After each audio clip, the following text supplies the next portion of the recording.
গরম তো পড়েই গেল, আর এই গরমকাল এলেই বাঙালিদের মধ্যে পান্তা খাওয়ার একটা প্রবণতা কিন্তু বেড়ে যায়। প্রজাপতি 2 মুভিতে আপনারা নিশ্চয়ই দেখেছেন যে পান্তা সুদূর ইংল্যান্ডেও কীরকম জনপ্রিয়তা অর্জন করেছিল। তো আজকে আমাদের আলোচনায় আমরা দেখে নিই যে পান্তা সত্যিই উপকারী কিনা। তো এই পান্তা ভাতটা কি বলুন তো? রাত্রেবেলায় আপনারা ভাত রান্না করলেন, সেই রান্না করা ভাতটা জল দিয়ে ভিজিয়ে রাখলেন। 8 থেকে 12 ঘন্টা সেই ভাতটা ভেজানো থাকলো।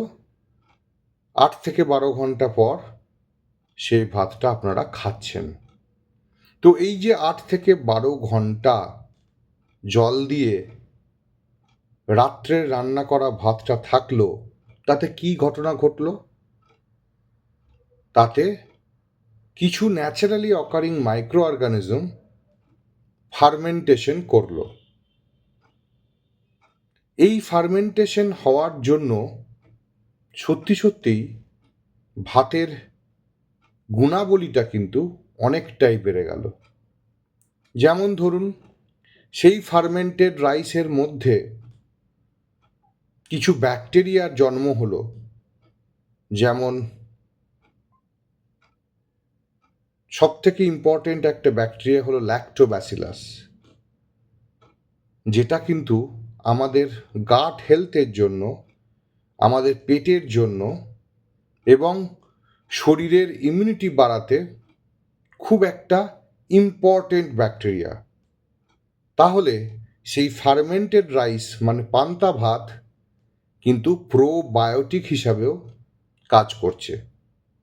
আপনার পায়খানা হলে, পেট খারাপ হলে দেখবেন ডাক্তারবাবু আপনাকে প্রোবায়োটিক ক্যাপসুল প্রেসক্রাইব করেন, যে প্রোবায়োটিকটা ন্যাচারালি ওয়েতে আপনি পান্তা ভাত থেকে পেয়ে যাচ্ছেন।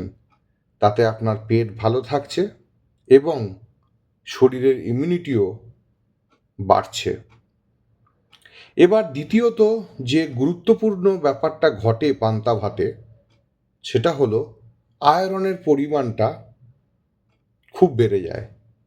যেটা রান্না করা সাদা ভাতে মাত্র 3.4 মিলিগ্রাম আয়রন থাকে, সেটা ওভারনাইট ফার্মেন্টেশনের পরে পান্তা ভাতে হয়ে দাঁড়ায় 73.91 মিলিগ্রাম, মানে 24 গুণ আয়রন বেড়ে যায়।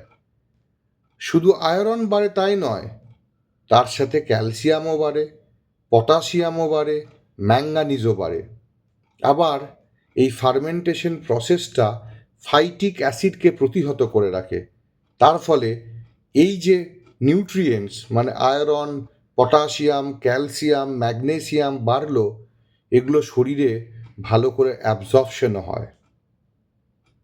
তৃতীয়ত, ভিটামিন বি এর পরিমাণ পান্তা ভাতে অনেকটাই বেশি থাকে। মেনলি ভিটামিন B1, B2 এবং ফলিক অ্যাসিড, এই 3টে ভিটামিনের পরিমাণ পান্তা ভাতে অনেকটাই বেশি থাকে। আবার পান্তা ভাত স্বভাবতই খুব ঠান্ডা। তাহলে চতুর্থ পয়েন্ট কি? যদি আপনি পান্তা ভাত খেয়ে থাকেন, তাহলে ঠান্ডা পান্তা ভাত খাওয়ার জন্য আপনার শরীরের টেম্পারেচারও কমে যাবে। সেটা এই অতিরিক্ত গরমের দাবদাহের হাত থেকে বাঁচতে একটি কার্যকর উপায়। পঞ্চমত, পান্তা ভাতে ইলেকট্রোলাইটস, এই যে সোডিয়াম, পটাশিয়াম, ক্লোরাইড, এগুলোও না অনেকটা পরিমাণে বেশি থাকে। আপনার গ্রীষ্মকালে যত ঘাম হয়, সারাদিনে যত ইলেকট্রোলাইটস বেরিয়ে যায়, পান্তা ভাত খেলে কিন্তু অনেকটারই ঘাটতি পূরণ হয়। তাহলে বুঝতে পারছেন তো, পান্তা ভাত সত্যিই খুব উপকারী। আর পান্তা ভাত আপনি সহজে ডাইজেস্টও করতে পারেন। বেসিক্যালি এটা কিন্তু প্রি ডাইজেস্টেড ভাত। ওই যে বললাম ব্যাকটেরিয়াগুলো, সেটা অলরেডি যে কমপ্লেক্স স্টার্চ, প্রোটিন আছে না, সেগুলোকে ভেঙে দেয়। তার ফলে পান্তা ভাত খেলে আপনার কিন্তু খুব সহজে হজম হয়ে যায়। আরও একটা ইম্পর্টেন্ট তথ্য কি জানেন? সুগারের রুগীরা যদি পান্তা ভাত খায় তাহলে রান্না করা সাদা ভাতের থেকে কিন্তু সুগারটা কম বাড়ে। মানে পান্তা ভাতের গ্লাইসেমিক ইনডেক্স রান্না করা সাদা ভাতের থেকে কিছুটা হলেও কম। তবে এটাও মনে রাখতে হবে যে সুগারের রুগীরা শুধু পান্তা ভাতই খেয়ে যাচ্ছেন তা কিন্তু নয়, সেটারও গ্লাইসেমিক ইনডেক্স বেশি, কিন্তু রান্না করা ভাতের থেকে কিন্তু কিছুটা হলেও কম। সুগারের রুগীরাও পান্তা ভাত খেতে পারেন, হ্যাঁ, তবে পরিমাণে অল্প খাবেন। তাহলে বুঝলেন তো পান্তা ভাত রান্না করা ভাতের থেকে কতটা গুরুত্বপূর্ণ, কতটা বেশি নিউট্রিয়েন্টস, কতটা বেশি ল্যাক্টোব্যাসিলাস ব্যাকটেরিয়া, কতটা বেশি ভিটামিন থাকে। তাহলে গ্রীষ্মকালে অবশ্যই পান্তা ট্রাই করতে ভুলবেন না।